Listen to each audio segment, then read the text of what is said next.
Hello hello guys, কেমন আছো তোমরা সবাই? শুভ দুপুর। আমরা রয়েছি বীরনগর। আসলে আমাদের যে গুরুদেব তার আশ্রমে আজ একটা বাৎসরিক অনুষ্ঠান রয়েছে, তো যে কারণে আমরা সবাই মিলে এসেছি, ঘুরছি। তো বীরনগরে প্রচুর পার্ক রয়েছে, প্রচুর পার্কের মধ্যে এটা একটা পার্ক। তো এই পার্কে আমরা এসেছি, এসে একটু ঘোরাঘুরি করছি। ভিডিওগ্রাফার আমার বর, আমি জানিও একদম ভালোভাবে ভিডিও করতে পারে না, ভিডিও কেউ ক্যামেরায় ধরতে পারে না ঠিকঠাক করে। তার মধ্যে তো পড়েছে প্রচন্ড গরম। আজ হচ্ছে শুক্রবার।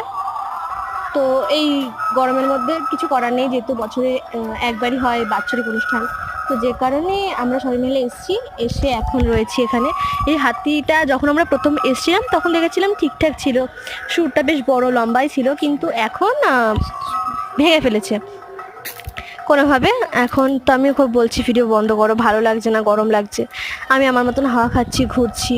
এখন কত সুন্দর হাওয়া দিচ্ছিল জানো, আমি পুরো হাওয়াটা যেন উপভোগ করছিলাম, এত ভালো লাগছিল আমার। আর আমার হাতে যে ফোনটা দেখছি না, ওটা আমি না নতুন কিনেছি, হ্যাঁ, স্যামসাংয়ের। কেমন হয়েছে তোমরা জানিও প্লিজ।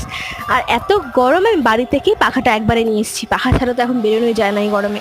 এখন আমি যে বসে বসে ভয়েস ওভার দিচ্ছি, তোমাদের সাথে কথা বলছি, আমি এখন হাওয়া খাচ্ছি, এই গরমটা একদম সহ্য করা যাচ্ছে না।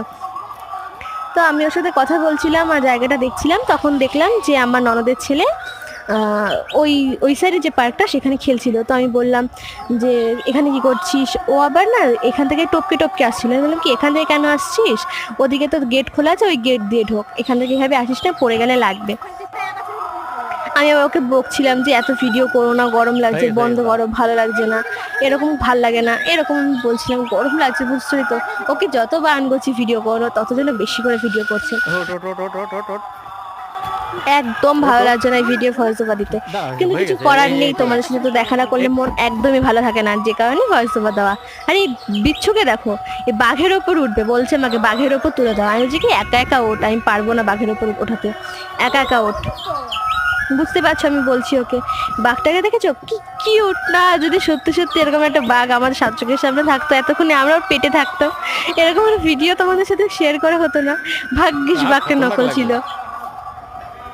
তোমরা জানিও কে বাঘটাকে কেমন লাগছে দেখতে, আর এই পার্কের ভিডিওটা কেমন লাগছে। যে ছেলেটাকে দেখলে আমার ওপাশে, ওটা আমার একটা ননদের ছেলে, অনেক বড় হয়ে গেছে।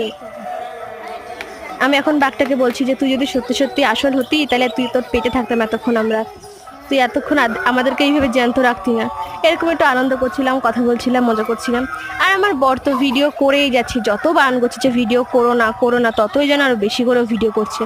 তারপরে আমার একটা জায়ের ছেলেকে আমি দেখলাম, একদম বাচ্চা, তুমি দেখো কি কিউট ছোট্ট একটা বাচ্চা।